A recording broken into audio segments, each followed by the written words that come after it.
3-1, the easiest level in the run. Pretty sure. And yeah, I changed the zoom again because why not? That was a bit later, I think. And I broke %. Surprise moms. And yeah, that's just you know, searching for the exit. Not sure where it is, and there's a nightmare. Hi. And yeah, I'm not sure what I was doing there. That was weird. Like, what? Why go there? I'm not sure. Maybe that was like I edited the wrong part of the replay or something. Sometimes, you know, you just edit one bit ahead or behind of what you thought, and then everything is just offset by one move, and yeah, nothing works. So yeah, maybe that was it. But yeah, again, just, you know, incremental changes. And yeah, that level was really simple because it was pretty straightforward. You know, there's like no walls between me and the exit. There's a few stone walls and dirt walls, and there's just dirt walls everywhere. Yeah, just here. That's something that's one of the things that makes the Kodan TS a lot more complicated than the Koda TS was, because I'm attacking the Nightmare here, and I'm expecting once I move up, it's gonna follow me, because that's how it works in single player. You know, you just do it that way. You attack, move up, attack, move up, attack, move up. Well, the third attack you. Anyways, but in multiplayer, sometimes they just decide, no, I'm not attacking this one, I'm gonna attack this one. And that's not really a problem, but you don't expect it. So that attempt is wasted, because the Nightmare wasn't when you thought it was, and you just die. But yeah, after that it was just straight to the exit. Really not a complicated level. 3-2 was a bit fun, because there's a Diabat. And I think there was a Diabat. No, that was 3-1 on the Koda TS. The Diabat was in 3-1. But I had fun with that one too. And yeah, lucky again, just found the level on the first try, and I tried to go through there, and there's just enemies everywhere, and you know, there's dogs which are really annoying because they move really fast, so you can't really kill them where you want. It's a mess. So yeah, I kinda tried to go through the right there, and luckily there's just dirt walls there, so it's doable. You have to be a bit careful because there's lava rolls around there too, but yeah, it's not too bad. So yeah, that's the beetle that's really annoying. It's just following me everywhere. It's always in the wrong position. Like, yeah, just stop, please. Please, just go away. And at some point I tried to block it. Yeah, there. That's what I was talking about in 2-3. I tried here to block it with the bat. But again, I could block it here for one bit, because it tried to move on the same bit the bat moved in, but the bat has higher priority because that one's a mini-boss. So it has higher priority above pretty much everything else. Except that since both move every 2 bits, the next bit the bat moves, and the beetle moves as well, and then the beetle waits, and it moves on the next bit, and they just move together and they don't block each other, so it would have been cool, but it doesn't work, so yeah. Too bad. And yeah, then just more failures, because sometimes, that's the hard part of manipulating Batia, is that it's one more thing you have to keep track of that you manipulate, so it's not even just AI. It's a lot, weirdly enough, it's a lot more difficult to keep track of an AI that you directly manipulate rather than movements of enemies, because you have to actually remember it, even though enemy movements you can't just calculate it because you know how they move, except when I just decide to target a random collab for some reason. So yeah, I tried a few things. I failed a lot of RNG manipulation, and then just next clip I think is a completed one. No, because I changed. yeah, that's exactly what I'm talking about. I changed one of the movements of the bat and I changed the wrong one, and then it moved left instead of moving right, so it should have been here, and then it should have been here, and I should have attacked it, and I just died because it wasn't where I expected it. And there you go. And then I get here, and the first thing I see is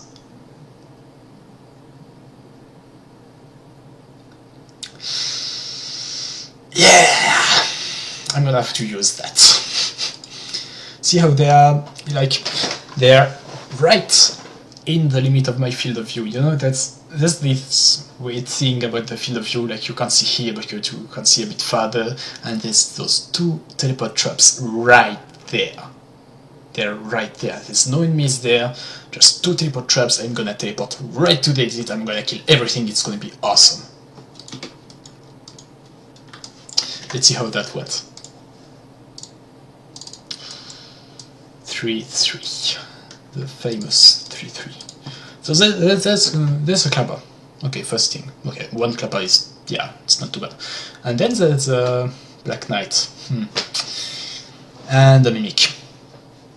That's a Mimic. Yeah. So, weirdly enough, it's only 3 enemies, you know, and they are all predictable, and yeah, it's not... You don't think it'd be too bad, but actually it was pretty annoying because your movement range is pretty limited as well because you have 2 ice walls, and I wanted the 2 Kodas to be next to each other so they could both take the teleporters at the same time. It turns out it didn't matter, so I could have taken that one, but, you know, too late. Actually, now that I think about it, I could have probably saved a few more bits by taking that one, but that's fine. Shh, don't tell anyone. Anyways, sorry. Yeah, I tried to go left because I thought the exit is probably there. I'm gonna, you know, teleport traps would be cool, but it's gonna be hard to get to them, and it's gonna be waste a lot of bits, and it's gonna take a long time, and I don't really want to a strat that's so much slower, even if it's cool, you know. And then I go to the left, and there's a crypt wall there, and there's spike traps and trapdoors, and I go, okay, I can't go through that. Alright, so I'm gonna go to there because that's a nice wall, but and that's a lava wall, but I can't go through there. Okay, yeah, that's doable. And then there's gold wall because, yeah, of course it's there. Yeah, and then I will open the door, and then there's a beetle and the dragon and the stuff. Yeah, there's yeah, can't do that. And I try to go above, but there's a clapper and there's the bush monster. There's so much stuff, and I decide, okay, I'm gonna use the teleport traps. Fuck that. And yeah, that's one of the, yeah, that's something that just happens sometimes. You think you're editing some part of the level, but you're actually editing the start, and then you just move randomly and die. Then, yeah, that just happens. And then I teleport in the wall because, you know, yeah. So yeah. On those clips, I spent a long time thinking between each of them.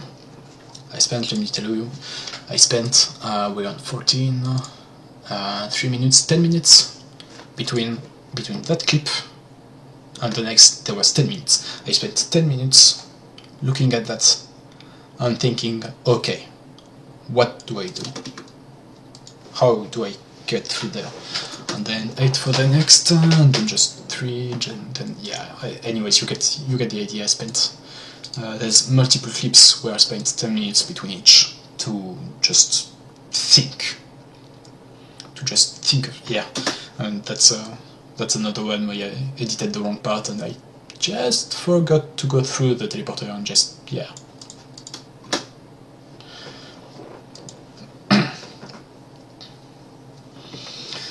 And it was a hard process, and I thought to use my bomb at that point, because I thought there's no way I'm killing all that with a dagger. And I'm probably not gonna need the bomb for the next level, so fingers crossed, maybe. So yeah, I tried to use the bomb. And actually what happened is, this happened. So you see here, let's slow it down. Let's look at it step by step. Okay, I'm entering there, I'm teleporting there, digging the wall to dig buffer for the dragon to go there. I'm attacking the dragon. I'm dodging left so that the dog doesn't get me. Planting the bomb. At the same time I grow the ice breath. Dodging the breath, then moving right twice so that I escape the bomb.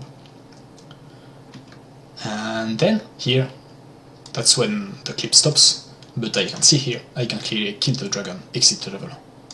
That's it. I did it.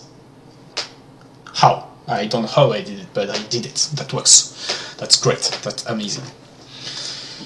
And then I thought, okay, what do I do with the second coda? Because if you watch the next clip, where I do exactly what I just said, you know, I finish with the last hit on the dragon, and there's a beetle there, right on the exit. So that one coda alone can't finish it, unless it really took its time, you know, and stuff. So I need to find, plus I didn't want to just leave the other coda on the outside doing his random stuff, moving in random directions and having a camera half between the two. It would have been, yeah, it would have been messy, and I think you can't actually teleport that far on multiplayer. But okay, it's fine. So what I had to do was I didn't want to lose what I had. I had a working solution that killed the dragon and that was in range of the exit, and that was amazing. So what I had to do was teleport the other coda in a place where it could do the exact same moves as the first did, without dying, and while distracting the beetle. And yeah. So that's what I did. And I thought about it for a long time. I thought, that's one of the ones that took me the most time, I think. Yeah, 11 minutes. I thought for 11 minutes between those two clips. Okay, I was, you know, in there. I was like, okay, I killed the dragon there. Where can I put the other coda at that point that it can do those moves and survive? And there's no way. There's nowhere he can survive. She can survive, sorry. Because that coda is left, plants the bomb, goes right, dodges to the right, attacks left, then goes up. If the second coda aggroes the beetle, I can only teleport it in that general area because otherwise it's just gonna die from all the stuff. So there's an slam there, first of all. There's a firewall there. There's ice. Yeah, about ice. Technically, I could sleep on ice and survive, but I'd have to sleep on it with both codas at once, and for the exact same amount of time, so that I could skip a bit with both at the same time, and it would kill neither. That's the only way I could.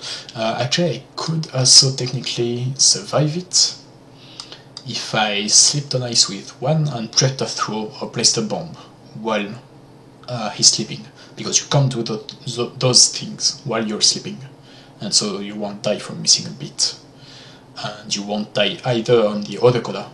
Well, it's something that you can do while sleeping that won't kill the other coda because he's missing a bit, basically. But yeah, so it's not really an option. And so I had to teleport her in somewhere around there where she could move left, bomb, down, right, left. And the thing is, once that coda places the bomb, she moves down, right, and it's the only way she can dodge the bomb, because it's right there in a corner and you have 3 bits to get out, and she can't go right directly because there's a dragon there. So yeah, so if you transpose that to the other coda, if she teleports there, for example, or there, goes left, places the bomb, goes down, she's gonna attack the beetle. And when she moves right, she's gonna explode with the bomb. So yeah, that wasn't an option. That's not exactly true, but anyways, you get the point. With the bomb, you have to move really fast out of the way, and there wasn't any way to do that until I realized I could use the shove monster. And that's what I did. I used the shove monster to judge my own bomb, and that was awesome. Let's look at that in 0.1 speed. Okay, let's keep ahead just a tiny bit. Okay, so dig buffer on the wall, attack the dragon, move left, plant a bomb, aggro the ice breath, dodge, dodge, dodge, kill the dragon, dodge just a little bit for the other coda, and then go to the exit. And use the water to not die on gold when the other coda exits. That's awesome. Let's see that again from the other coda's perspective. So, move left. She gets pushed around. Move left. Plant a bomb in the middle of the ice slime. Gets shoved around. Goes down. Kills the slime. Gets pushed down again. Dodges to the right. Moves back left. Dodges around. Again, debuffer to move the beetle. Use the water to buffer to not die with the other exits. That's what happens in 33. You're welcome, because I didn't get it either. I'm gonna be honest, I completed that level, I was happy, I started working on death metal, and then like 2 days later I just played the level again in the video. I watched it at 0.1 time, and that's when I realized how it worked. I didn't know how the level worked until I watched it at 0.1 time, even though I made it. So yeah, let's watch it again in real time, because it's just that good. I love it. Anyways, that's 3. There you go. That's how it works. And then, death metal. I really got the perfect bosses for that one. I'm really happy with the bosses I got. DM3 and D+4 are just perfect. So DM3 is not really, like, it's a cool boss, but, you know, it's kind of normal, I guess. There's nothing really particular to do with it in a TS. You just, just lots of trial and error. Killing the beetles was a bit hard because, you know, there's 4 of them and you have to move next to them before. Well, I guess with the dagger you don't have a choice anyways, but yeah, they have 3 HP, they leave fire or ice on the ground. But yeah, just, you know, trial and error, you end up killing them all. And then yeah, just a bit of manipulation on death metal, and yeah, there's really nothing much to say about death metal. Just one thing. Where is it?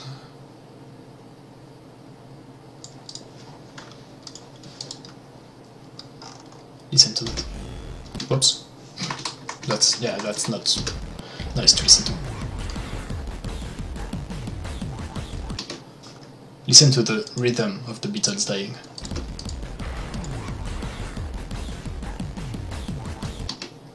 I just love it. I know it's a small thing and it's not really...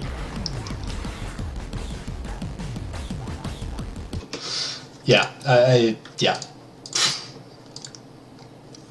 like how it sounds. That's it. That's the whole thing.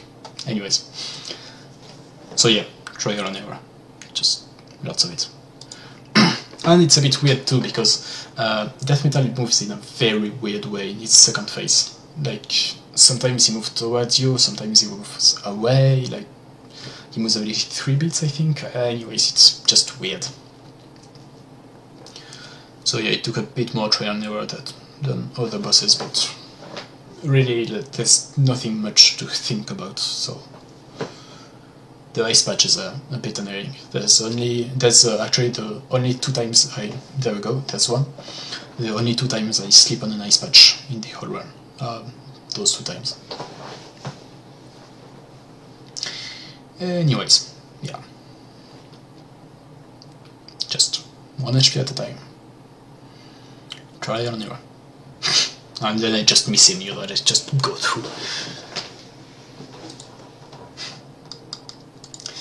And there we go. That's 3-4.